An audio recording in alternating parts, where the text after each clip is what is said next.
YouTube, and let me just make sure that we're recording on my end. Record on this computer. This is YouTube, Male Entrepreneur Podcast, and we are live in 3, 2. All right, welcome back to the Male Entrepreneur Podcast, the podcast for men who win, with your host Purdeep Sangha. Purdeep, how you doing today, man? I'm doing exceptionally well, man. It's a beautiful day outside. The sun is shining. Looks like the snow is melting quite a bit, which is kind of nice. So I'm hoping for an early spring here. Oh, geez. We got the opposite. We just started getting snow last night, and I've got about 4 inches of snow out there overnight. Oh, do you? Yeah. Yeah, I'm not gonna,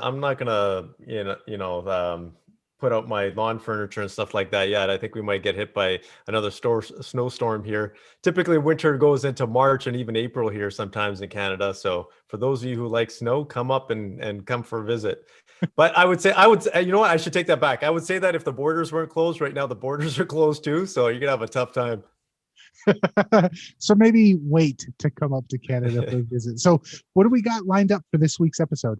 Well, I like to bring just nice, genuine guys that can bring value onto the show. So we have Richard Kaufman with us today. He is an entrepreneur, he's a podcaster, and he's a mental health advocate. We're going to be talking about some in-depth stuff about what it means to be a man, what it means to be in business, and also some of the challenges that we go through. So Richard, thanks for joining us on the show today.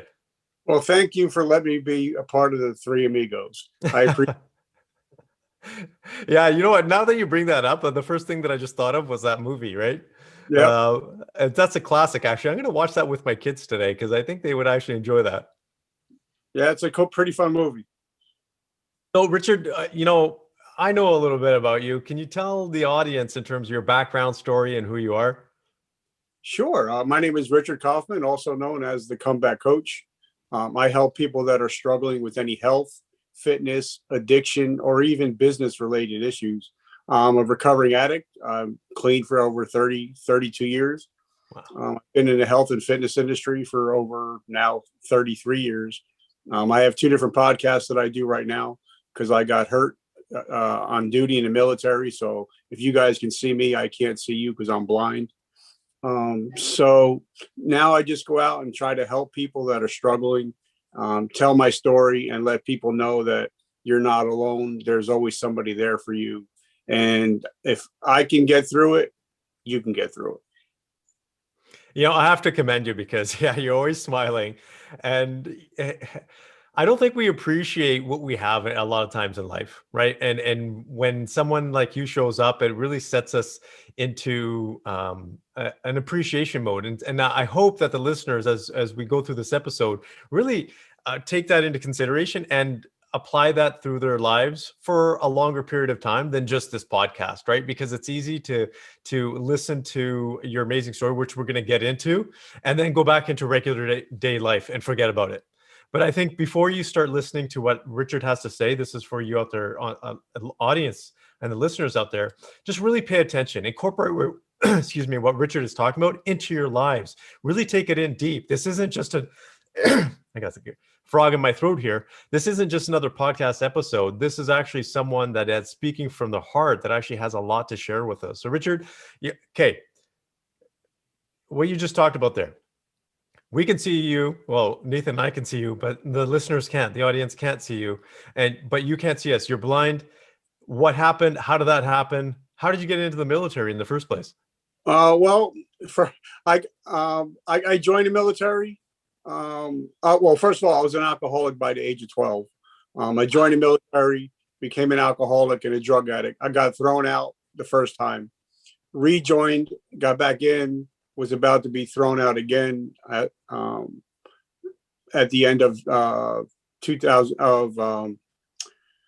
September 2011. But because of what happened on 9/11, my whole world got shattered and changed. So I straightened up my act, stayed in the military, did over 23 years in the military. I got hurt on duty, and that's what caused my blindness. And the day that they medically discharged me was the day that I attempted suicide, which was Memorial Day in 2012. Thank God it didn't go through, but that's when I started to reach out and started to help other people that were struggling. Wow. So where do I start here?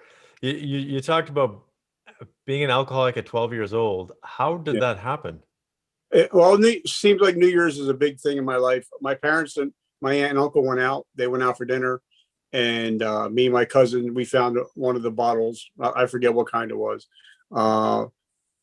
Sipped it, and I liked it. My other older cousins, they all went to sleep, and I stayed up until I passed out. And I loved the feeling of it. I hated the taste, but I loved the feeling of it. And from that moment on, I was by the age of 13, I was a full blown alcoholic. Wow, that's amazing. Like I should relate to that a little bit, not personally myself, but my dad almost became, he was like not a full-blown alcoholic, but at 15 he was into alcohol quite a bit because his uncle was into alcohol, and my grandfather, so my dad's dad, wasn't around. He was in the military and was only back home 2 months out of the year. So my dad's uncle was his biggest influence, and he just got him on alcohol. So I feel what you went through. And so you got into the military, and what was that life like? Uh, it was kind of like the Rolling Stones going on tour. I just went to all the different countries and partied. And, when you're 17 years old and you're sitting in Ramstein, Germany, during Oktoberfest, it's like a rock star. So, I mean, I partied a lot. I got into a lot of trouble, and that's why they threw me out after 2.5 years. Wow. And then what made you go back or get back in? Because I got in some legal trouble, and my uncle bailed me out, and he made a snide remark. He's like, I knew you were never going to make it in the military anyway. And it kind of just bugged me for about a year. And then I decided, you know what, I'm going to go back in, and I'm going to show everybody that I can be a military man. But when I got in, I wasn't drinking at that time, but I was just still an asshole. And sorry for my language. But they were going to throw me out again at the end of September of 2001. Oh wow. But then all of a sudden you said that everything happened with 9/11, and Well, then where you I'm had, sitting now, I'm actually overlooking the towers where the Twin Towers once stood. oh, are Um, you? and we all knew people that were in the buildings that day. So that whole thing it destroyed my insides. It broke me. And that's when something happened in me, and I woke up one way on September 11th and went to bed a totally different man. I can't explain it. Well, for those of us that watched it on the news, for example, or saw the aftermath, it was devastating enough. I can't imagine what it was like actually being right there. That's got to be incredible. And you said it changed you. Yeah. So, Because you know what it is? I was, like you said, I was due to be thrown out. I had all my gear that I had to give back to the unit. It was sitting right next to the TV. And here I am watching people being pulled out of the Pentagon, and people jumping out of buildings and hitting the ground. Because back then it was live. There was it wasn't taped. So nothing was censored. And something broke in me. And that's the moment I said, you know what, Lord, if you give me another chance, I'm going to dedicate the rest of my life to helping others that can't help themselves. So that's what I did. And they actually kept me in the military. Thank God. Within 3 years, I became a soldier of the year. I became a wow, non-commissioned officer, and I ended up with over 20 years in the military. wow, that's pretty phenomenal. I commend you for that. And so, how did you end up getting hurt? I was backing up a kid. He was on. I was backing up a Humvee, and instead of him hitting the brakes, he hit the gas, Oh, ran over the whole right side of my body, and ran over my head. wow. So, what was your state of mind after that? Like, that's Um, that's well, funny thing is, like back then, I was in real good shape because I was working out, bodybuilding, and fitness. So I just got up and I shook it off, and but within 2 hours, I lost my vision within 2 hours. And then militaries, they realized they can't, if you can't see, you can't shoot, so we don't need you. And they Mhm. medically discharged me at Memorial Day 2012. Wow. And then what was your life like after that then? Because and the reason why I say this and the reason why we have you on is you're a phenomenal person. You've gone through a lot. And the fact that you've dedicated your life to helping people now, especially on the mental health side. So why the mental health side? Well, because, that was the day that I attempted suicide, was Memorial Day, 2012. And thank God I didn't go through nothing. It didn't go through. But that was Memorial Day. So that Monday is the day that I decided that I needed help. And that's when I decided to call a therapist. And I've been seeing the same therapist for over 10 years now. And then I met Gary Vee, and me and him had a conversation. And that's when I decided to write the book. That's when I decided to start a podcast and start speaking on stages to help people that are still sick and suffering like I was. Wow. Nathan, I could ask questions all day long. I don't know if you have anything for. I have a lot of questions. I'm probably in the same spot that you are, Purdeep. But I guess my main question is, with guys, a lot of times we're told, "Oh, just suck it up." We're told that guys aren't supposed to have feelings that overwhelm us. Yet, when we look at statistics and some of the stuff that you've been talking about today, guys make up the majority of suicides in America. I'm not sure if it's the same in Canada. Guys have mental health issues too. We're not really, as a society and as a group of guys, we're not really either taught or encouraged to spend much time thinking about, talking about, focusing on mental health. And I think that it has disastrous side effects. But I guess I wanted to get your insight on maybe how we can get guys to actually take this stuff more serious, because like I said, as far as like homelessness goes, 2 out of 3 people that are homeless in America are guys. Suicide heavily favors guys. There's obviously some issues that are going unaddressed, and I personally don't know how we can start addressing those issues. First thing you have to do is start asking the hard questions. You have to start asking second and third level questions. Like if I'm talking to you, and if I say, "Hey, bro, how you doing?" What's the standard answer? "Oh, I'm doing okay." But if you say, "Hey, bro, how are you really doing?" Then you can start getting into, talking, that real talk. And now this is another statistic that it blows me away, that between children from ages of 8 to 18, there's 4,000 suicide attempts a day in the United States in children. So now when they become adults, it's more, a suicide every 5 minutes worldwide. There's somebody committing suicide. So it's just, sometimes you just have to open up and start saying, "I'm here for you. Whatever you need to talk about." Like I tell everybody, I'd rather hear you bitch and complain than I would rather hear the sermon at your funeral. So sometimes we just need to sit down, have a cup of coffee, and say, "Hey, bro, what's going on? Just talk to me." You may not have any answers. Sometimes they don't need answers. They just need somebody to know that they're listening to them. And that's where I come in. I can't see, but I can hear. Yeah, that's powerful.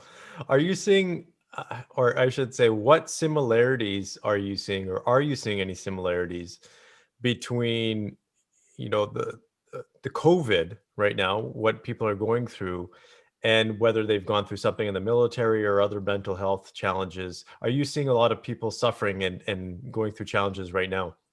Well, suicides are up 30% because of COVID. Because, a lot of people like me, I ran a $1 million a year store, general nutrition center. So I was always around people. But then after COVID happened and we closed down, I could have gotten to that depressive state, which I did for about 6 months. But then I had my friends, my amigos, that pulled me out of it and told me to get my ass in gear. So I think definitely, because a lot of people, especially children, they're not feeling, they're not having lunch or going out to play with their friends.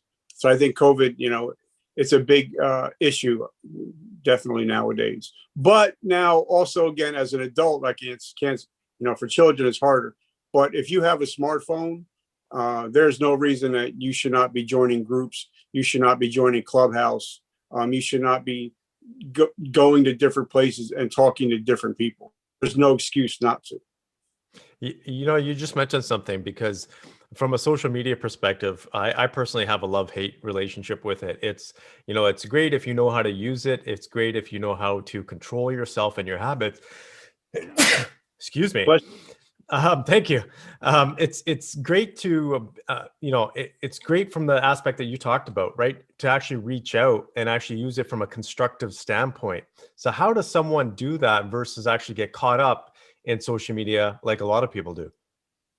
it all depends on, for me, social media is a way to help change the world. So for me, it's a positive. I mean, of course, you can get into a whole bunch of negative stuff. You can do stupid stuff online and get caught up. But, for me, now I guess somehow I became a public person or whatever. I don't put stupid stuff on my pages anymore because, you're going to piss off half the people if you do that. But I just try to, I'll never put out a negative post. And if I do, and when I do put out a positive post, I will tag two different ones of my friends to help promote my friends also. So it's always about positiveness. Yeah, I think that's important right now because we see so much negativity out there. And that's why I got off of Facebook myself, because it was just garbage being dumped on there over and over again. And I just said, I can't it's just not good. It's a place where, if you walked in the house and everybody's just talking trash, you're like, I'd rather not come back here again. And that's kind of how I felt about Facebook over the last little bit, because especially now there's a lot of people that are feeling down and out and are able to share it easily on Facebook and social media. So I'm glad you talked about that, because I think we can use those social media channels for more positivity. That's very important.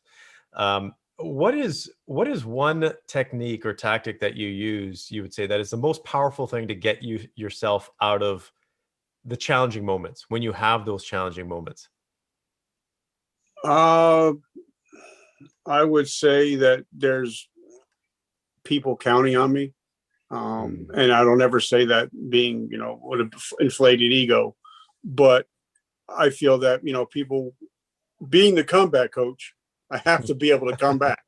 If I just quit, I would be the quit coach, and that wouldn't do any good. So it's just showing up every day. Half the battle is just showing up. Just getting up and showing up is half the battle in life. Wow. That's so powerful. It's so simple, but it's so powerful. I love how you put that, the quit coach. That is awesome. I'm going to remember that for the rest of the day, Richard. This has been great.